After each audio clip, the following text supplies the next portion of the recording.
Gente, nós estamos recebendo aqui no nosso estúdio do Agora Goiás, na TV Assembleia Legislativa, a doutora Patrícia Borges. Ela é hepatologista e vai falar com a gente agora de um tema muito importante, que é a doação de órgãos. Doutora Patrícia, bom dia, tá tudo bem com a senhora? Bom dia, Jordevar, bom dia aos ouvintes.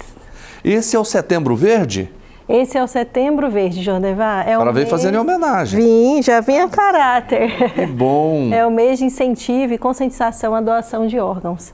É uma das grandes dificuldades que o nosso país enfrenta e até o mundo todo, que é a questão da doação. Então, é um As tema pessoas muito resistem importante. muito? Ainda assim, Jordevar, Sim. A maior taxa hoje que nós temos de dificuldade de completar, de concluir o trajeto, o processo do transplante, é a questão da doação. Porque muitas das vezes os pacientes, quando a gente fala em doação, a gente tem doador vivo e doador cadáver, E hoje a gente sabe, que todos os pacientes que são aptos para serem doadores, muitas das vezes sofreram uma morte cefálica. Ou por um acidente de carro, ou por um AVC, uma VE, um acidente vascular cerebral, e ele se torna apto para ser um doador. Só que muitas das vezes nessa condição ele não vai ter como dizer o seu sim. E o que acontece As famílias são responsáveis por esses pacientes, por essa doação. E no momento da doação, a maioria delas ainda recusa, por várias questões. Isso, eu queria até que a senhora... Vamos começar com esses mitos? Vamos. Depois a gente entra na importância, como você pode salvar uma vida, ou várias, não é isso? Quais são os mitos, os receios que as pessoas têm? Muitas das vezes elas têm um medo de que os órgãos do ente querido vai para uma outra condição, vão ser roubados, vão ser, sem ter... E muitas das vezes, a maioria até, elas têm medo que durante, por exemplo, um velório, o seu ente vai estar deformado, esse seu ente não vai estar bonito para ser enterrado, ou muitas das vezes... Vai ser desfigurado. Desfigurado, ou muitas das vezes elas têm receio, por exemplo, por uma questão cultural mesmo, olha, o corpo ele nasceu inteiro, ele vai ter que ser enterrado inteiro, de forma inteira. E não é isso que a gente vem falar aqui, eu acho que não é isso que a campanha tem nos dizer.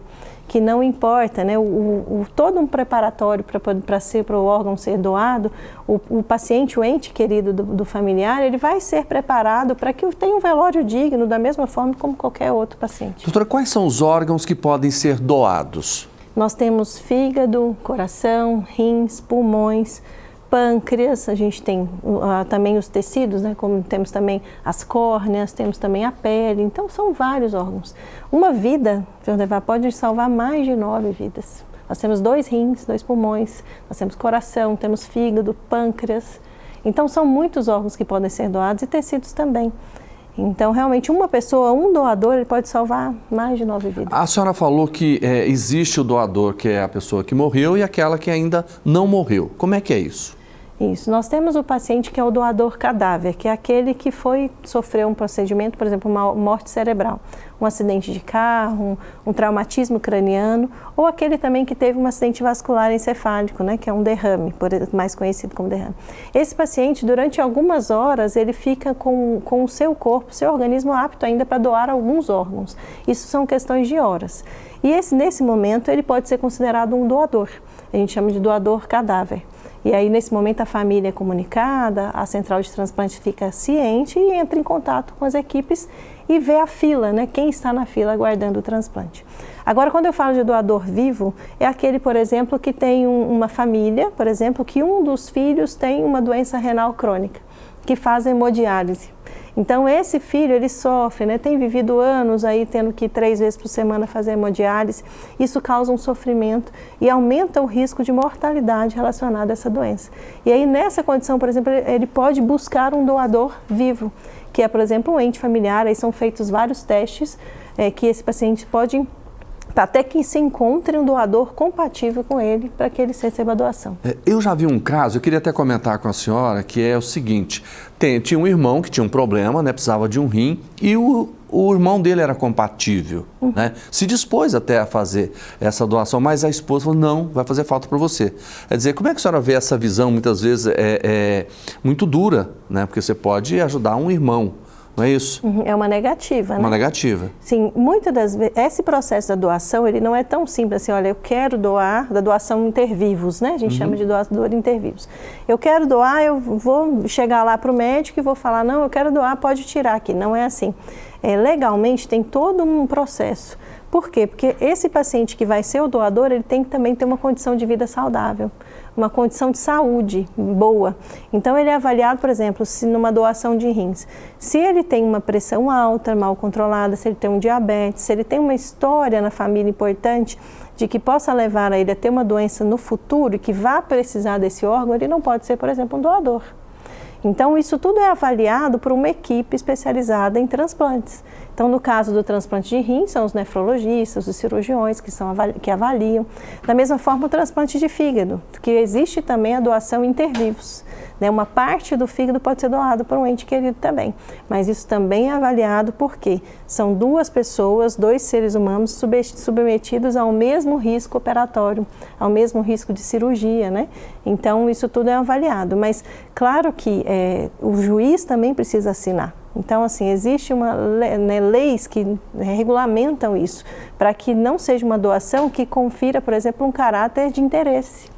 Então, tem toda essa questão. Doutora, para onde vai? Porque eu quero trabalhar aquela questão do medo, que a senhora começou dizendo aqui, olha, mas eu vou fazer a doação, não sei para onde vai, pode vender, pode tráfico de órgãos, essas coisas todas. Como é que funciona, depois que houve a coleta desse órgão, para onde vai? Como é que é feita a seleção?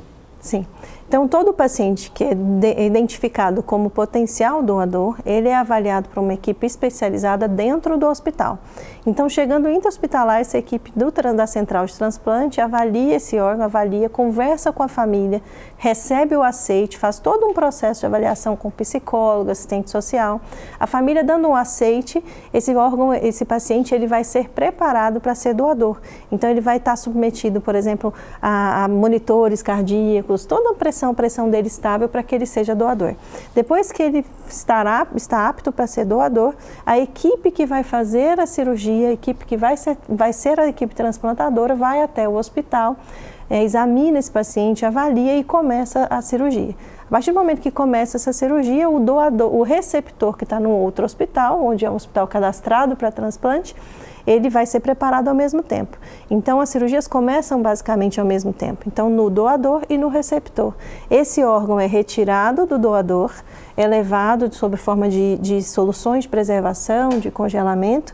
Esse órgão é levado até por transporte, por segurança, por policiamento. Então, não é uma coisa assim, chega, põe na bolsa e vai. Não. É colocado todo um sistema, toda uma programação para levar esse órgão até o hospital que vai ser. E quem tem direito de receber? Todos os pacientes que estão em lista. Tem uma lista. Essa lista ela é nacional, ela é vinculada por CPF. Entretanto, todos os estados têm a sua equipe cadastrada. Então, por exemplo, o meu CPF é X, eu moro em Goiânia, eu vou ser listada por uma lista de Goiânia. Agora não, eu não quero fazer em Goiânia, eu tenho uma família que vai cuidar de mim em outro estado, por exemplo, do Distrito Federal, em Brasília. Eu vou mudar para Brasília, eu quero ser listado lá. Então, por CPF, se eu entro no sistema, eu identifico que ele está cadastrado, dependente do estado, mas vai estar por região, por estado. Tá, quer dizer, não tem como a família escolher, não, eu quero que vá para o fulano, não, tem uma lista. Existe uma lista, não. E essa lista é respeitada. Essa lista é respeitada. Muitos anos atrás, assim, antigamente, a lista era por inclusão, data de inclusão. Então, não era avaliado antigamente, por exemplo, a gravidade. Hoje não, é por gravidade. Então, aqueles mais graves, existem exames que são calculados e que colocam esse paciente à frente da lista. Por exemplo, hoje eu trabalhei com transplante de fígado, né, por muitos anos. Então, assim, no transplante de fígado, hoje eu tenho, por exemplo, um paciente com cirrose que está descompensado dentro de um hospital e que precisa urgentemente desse transplante. Ele foi listado, por exemplo, no mês de janeiro.